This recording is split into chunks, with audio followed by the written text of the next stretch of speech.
Eurico, o Presbítero. O principal romance de Alexandre Herculano é Eurico, o Presbítero, que retrata a invasão árabe na Península Ibérica ocorrida no século VIII e a história do amor impossível de Eurico e Ermengarda. Eurico é um padre que se refugiara na vida religiosa para tentar esquecer Ermengarda, cuja mão lhe fora negada pelo pai, o Duque de Cantábria, em virtude da baixa posição social do pretendente. Quando ocorre a invasão árabe, Eurico, corajoso cavalheiro no passado, torna-se o temido Cavaleiro Negro, que atemoriza os árabes com sua valentia e ousadia. Contudo, os árabes vencem a guerra e invadem cidades, casas, conventos e igrejas. Eurico alia-se a um grupo de resistência, que se esconde na floresta, e tem como líder Pelágio, irmão de Ermengarda. Em meio às lutas, o cavalheiro e a moça se reencontram, e ela, em sonho, revela seu amor por ele. Entretanto, a união entre os dois agora é mais impossível ainda, porque ele se tornara um padre. Depois de ter participado de uma bem-sucedida emboscada contra os árabes, Eurico se deixa matar pelos inimigos, pondo fim ao seu sofrimento amoroso e ao conflito religioso. Ermengarda, ao saber de sua morte, enlouquece. Sobre os personagens principais: Eurico, protagonista apaixonado e desiludido, conflitante com a sociedade e com as leis da igreja. Aparece como Cavaleiro Negro, vingador de Deus aos traidores da Espanha. Ermengarda. Esta personagem é a própria personificação da mulher do romantismo, idealizada, pura, casta, ingênua, pálida e recatada.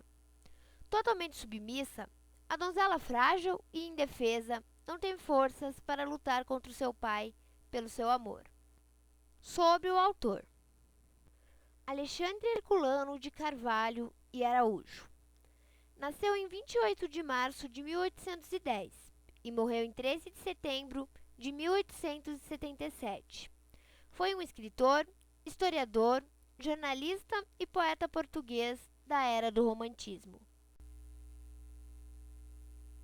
Sua infância e adolescência não puderam deixar de ser profundamente marcadas pelos dramáticos acontecimentos da sua época: as invasões francesas, o domínio inglês e o influxo das ideias liberais, vindas sobretudo da França, que conduziram à Revolução de 1820.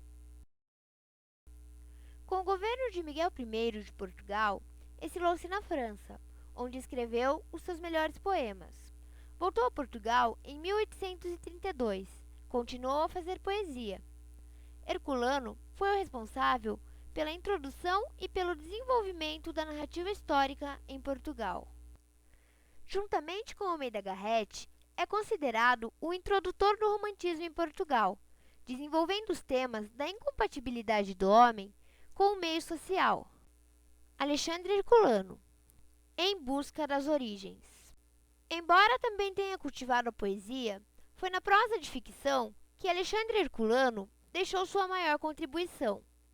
Nela, o autor fez o uso de seu largo conhecimento da história de Portugal, particularmente a relativas à Idade Média, introduzindo o romance histórico no país. Esse gênero renovou e revigorou a prosa de ficção portuguesa, dado o desgaste das novelas de cavalaria e das novelas sentimentais.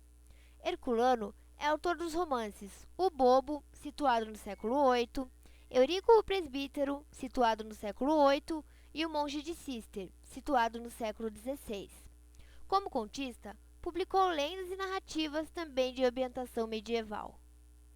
Nessas obras, misturando-se a fatos históricos devidamente documentados, a matéria literária, trama amorosa, aventuras da cavalaria medieval, fantasia e imaginação, é às vezes utilizada pelo autor apenas como pretexto para dar vazão às suas ideias sociais, filosóficas, religiosas e nacionalistas.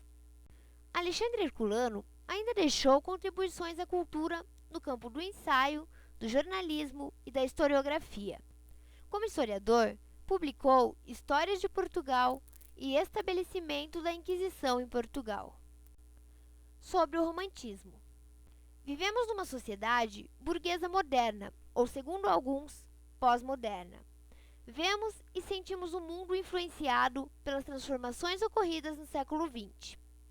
No século XIX, ainda não havia computador, avião, automóvel, televisão. As notícias eram levadas de um lugar ao outro, a cavalo, e o mundo mudava lentamente. Apesar das diferenças, porém, o homem atual guarda muitas semelhanças com o homem romântico do século XIX. Ambos originam-se da sociedade burguesa, que pôs fim ao antigo regime. Ambos sonham com ideias de igualdade e justiça social.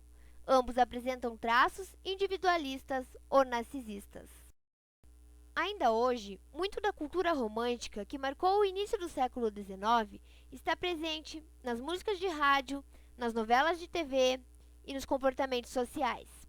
Isso se deve ao fato de o romantismo ser a expressão artística de um período histórico que ainda perdura, a Idade Contemporânea, introduzida pela Revolução Francesa e pela ascensão da burguesia ao poder.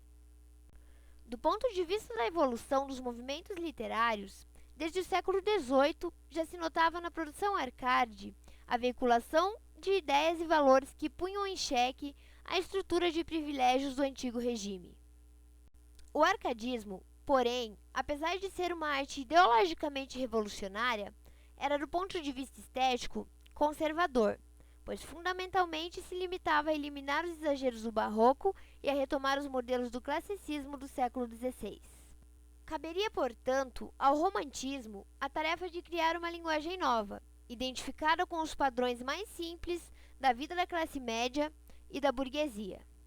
Assim, a arte romântica põe fim a uma tradição clássica de 3 séculos e dá início a uma nova etapa na literatura, voltada aos assuntos contemporâneos: efervescência social e política, esperança e paixão, luta e revolução, e ao cotidiano do homem burguês do século XIX.